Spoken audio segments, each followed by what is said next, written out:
Bueno, la pregunta 6, en este caso, es una pregunta de benzodiazepinas. ¿Qué efecto tiene la actividad de la 1,4-benzodiazepina en la presencia de un grupo hidroxilo de la posición C3 frente a un análogo sin hidroxilar? Bueno, esta pregunta era bastante, en teoría, bastante sencilla, pero vamos a ver diferentes conceptos para diferentes preguntas que nos pueden hacer. Al final, siempre os digo lo mismo. Es muy fácil o relativamente fácil cuando la ves a posteriori, pero cuando hay que acertarlas es antes. Por lo tanto, hay que ir muy bien preparados. Bueno, esta pregunta dice, conduce a compuestos que se eliminan más rápidamente, conduce a compuestos de vida media más larga. Fijaros cómo hay dos contradicciones. Normalmente en este tipo de preguntas también os enseño a cómo contestarlas. Si tenéis dos respuestas que son contradictorias, puede ser claramente o normalmente que una de ellas sea la correcta. ¿De acuerdo? Puede que no, pero normalmente suele ocurrir que una de ellas, como anula la otra, suele ser la correcta.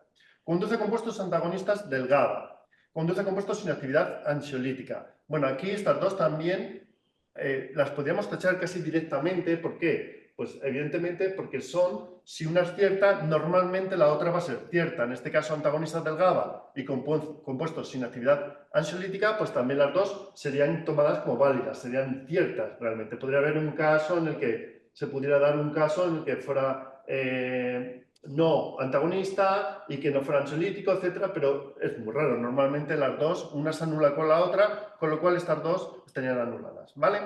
Pero bueno, vamos a ver las benzodiazepinas un poquillo para que entendamos este tema, ¿vale?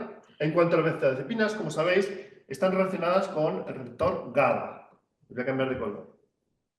Bien, el GABA, como sabéis, es un aminoácido inhibitorio, junto, por ejemplo, con la glicina. Si os das cuenta, es un aminoácido, está en forma suiterénica, lo he pintado, luego tiene características especiales, por lo tanto, en el caso del GABA, para atravesar la barrera encefálica, porque tiene un efecto a nivel del sistema nervioso central, pues tendría sus inconvenientes. Como os digo en estas preguntas, sí os cuento muchas cosas, pero no os cuento todo. Eso tendréis que venir a nuestro curso. Bien, bueno, pues también hay análogos del GABA. Como sabéis, el receptor GABAérgico es un receptor, una proteína de tipo pentamérica, os la pinto por aquí, con diferentes subunidades. Y en medio tenemos el canal de cloruros. Como hemos dicho, es un aminoácido de tipo inhibitorio. Va a producir una hiperpolarización de las membranas, de las neuronas, por lo tanto, va a disminuir la excitabilidad neuronal. Bien, en este caso, normalmente estos receptores tienen, como hemos dicho, pentamérica, que suele ser subunidades de tipo alfa, bueno, esta también la pinto como alfa, beta y gamma. Es decir, el más común es normalmente dos unidades de alfa, dos de beta y una de gamma. Pero puede tener otras subunidades. Puede tener, por ejemplo, alfa, beta, gamma, puede tener delta, puede tener epsilon, puede tener teta o puede tener, por ejemplo, rho.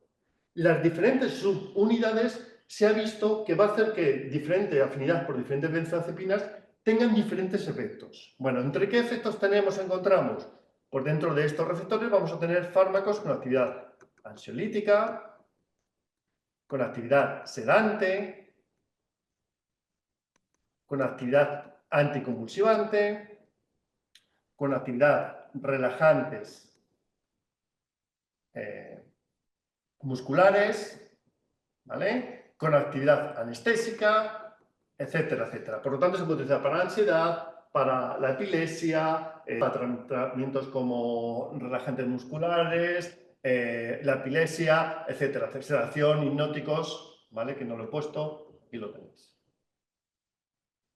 Bien, ¿qué fármacos se pueden unir a este receptor? Como sabéis, es un receptor en el que se pueden utilizar, se pueden usar, se pueden unir diferentes moléculas. Por ejemplo, benzodiazepinas, o sea, lo que es el GABA, o derivados del GABA, que encontramos aquí, baclofeno, etcétera, etcétera. Se pueden unir benzodiazepinas, se pueden unir los famosos ácidos barbitúricos, se pueden unir estructuras esteroídicas como anestésicos generales, etc. Algunos fueron utilizados como drogas bastante famosas, pero bueno, que lo veremos en clase. ¿Sí? Os borro por aquí. Vamos con las benzodiazepinas. Las benzodiazepinas presentan esta estructura general. N, carbonilo, R1, que vamos a la pregunta que nos están contando. Bueno, pues entonces podríamos numerarlo como 1, 2, R3, que es el que hace referencia a la pregunta, 4, R5, aunque normalmente es un fenilo, lo he pintado como un fenilo, R7, que es otra posición importante. Bien, ¿las benzodiazepinas qué son? Las benzodiazepinas son moduladores alostéricos positivos. Bien, es decir, que se unen a una zona alostérica y permiten que se abra mejor, que se una mejor el GABA a su receptor y se produce la hiperpolarización, ¿de acuerdo? Son alostéricos. Ahí también hay muchas cosas interesantes, importantes, que no os voy a contar ahora. También los hay negativos, los hay inversos, etcétera, etcétera. Bien, vamos a hablar de algunas benzodiazepinas que son importantes en cuanto a la vida media. Y vamos a la pregunta. Entonces, os borro por aquí y os pinto. Nos hacía la pregunta referencia a cuál, a las benzodiazepinas que tienen un hidroxilo en la posición alfa. Bien, os pinto por aquí, por ejemplo, esta, que es el lorazepam, con el hidroxilo en 3. ¿Cuáles son las benzodiazepinas que tienen el hidroxilo en 3? Yo me aprendí una regla mnemotécnica que es lor, lorena, ¿vale? Es osada con el tema, luego la pongo otra vez, ¿vale? Del alcohol. Lorena es usada con el tema del alcohol.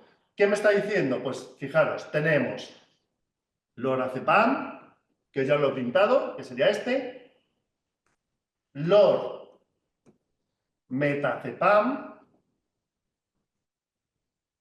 fijaros, lor y met, el metilo, va a tener un metilo importante, posiciones 1, es osada, osazepam, con el tema del alcohol, temazepam. Y aquí de nuevo, temazepam, fijaros, aparte de la estructura general, tienen pequeñas, tienen pequeñas pistas que nos están diciendo cosas de su estructura. Bueno, pues el lorazepam, lormetazepam, temazepam, osazepam son aquellos que tienen un grupo hidroxilo. ¿Qué es importante? Normalmente van a tener menor vida media que si no lo tuvieran. ¿Por qué? Porque fijaros cómo me he saltado la reacción de fase 1 típica de las benzodiazepinas en la posición 3. Por el citocromo, por ejemplo, P450, que normalmente es 3A4, ¿sí? Y simplemente se van a conjugar directamente con glucurónico. Es decir, va a tener menor vida media que si no tuvieran el OH. ¿Qué vida media tienen estos compuestos? Pues normalmente tienen una vida media de 6 horas. Como os he dicho, las benzodiazepinas se pueden clasificar, normalmente en farmacología se clasifica por la vida media. Vida media muy corta, intermedia o mayor vida media. Estas entre 6 15 horas o podemos hablar de 20 horas. También depende un poco de la forma de administración, cómo se están administrando, su vida media, evidentemente. Bien, por lo que os decía, me salto el citocromo P450, también estoy evitando ¿cuál? Todas las interacciones que hay con el citocromo, muy importantes, interacciones que vemos en biofarmacia, ¿vale? Pues aquí las tenéis, lorazepam, lormetazepam, temazepam y osazepam, ¿de acuerdo? Esta es la respuesta que teníamos en esa pregunta, simplemente que con el grupo alcohol tenemos benzodiazepinas más polares, más hidrosolubles y que se van a eliminar más rápidamente que su análogo sin el grupo hidroxilo. Aquí también hay un concepto muy bonito que no os explicaré ahora, que es el concepto de fármaco blando. ¿Vale? Pues creo que de esta parte nada más. Como os he comentado estas, os voy a comentar algunas benzodiazepinas de acción corta y con esto sería suficiente, ¿vale? Pues, por ejemplo, acción corta, ¿cuál tenemos? Yo me sé, Midas, el rey Midas, se transforma en un tris. Bien, y si quieres incluso como transforma el qué, el oro A1 y AUC, acordaros del área bajo la curva. Es decir, estas benzodiazepinas tienen una vida corta, una vida media muy corta, por ejemplo, entre 1 a 3 horas. ¿Y quiénes son? Son el midazolam y tris triazolam. Y además, en un tris, nos está diciendo que tiene 3 ciclos condensados. Son 2 benzodiazepinas con 3 ciclos condensados. Os lo pinto por aquí. El midazolam, que tiene esta estructura, condensado, fijaros, con un anillo de midazolam, un anillo de imidazol.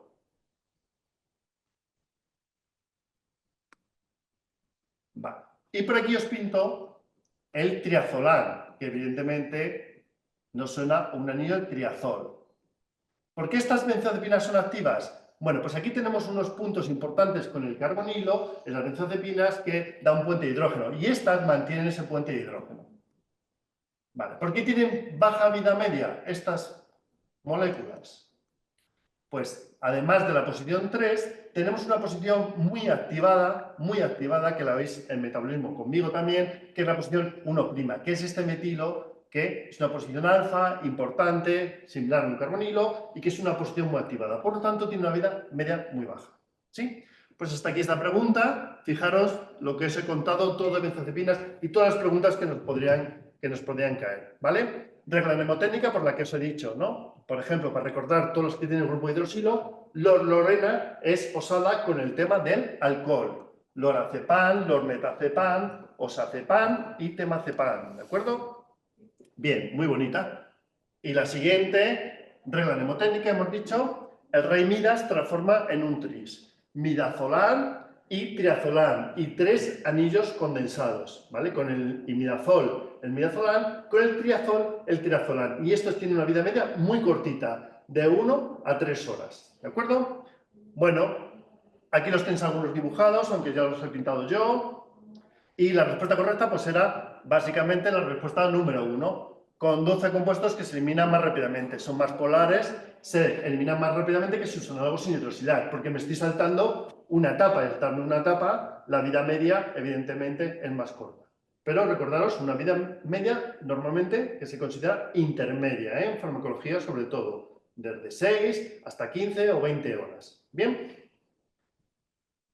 os dejo algunas preguntas posibles para el 2025.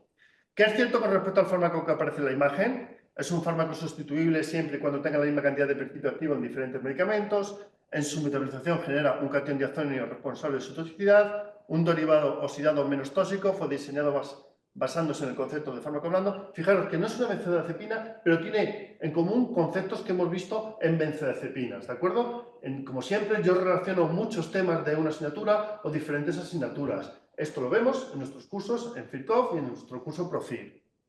Vale, segunda pregunta. ¿Cuál de las siguientes benzodiazepinas tiene menor vida media? Fijaros, os he contado, supuestamente es una pregunta de farmacología, de química farmacéutica, pero también de farmacología. Os estoy contando la vida media, os estoy contando conceptos de farmacología y os estoy relacionando el por qué unas tienen mayor vida media que otras. En este caso, podríamos contestar esta pregunta, que sería una pregunta más de farmacología que de química farmacéutica. Vale, ¿cuál de las siguientes benzodiazepinas es una triazolo 4,3-A-1,4-benzodiazepina? Vale, pues hemos visto estructuralmente cuáles son las que tienen anillos condensados, ¿de acuerdo?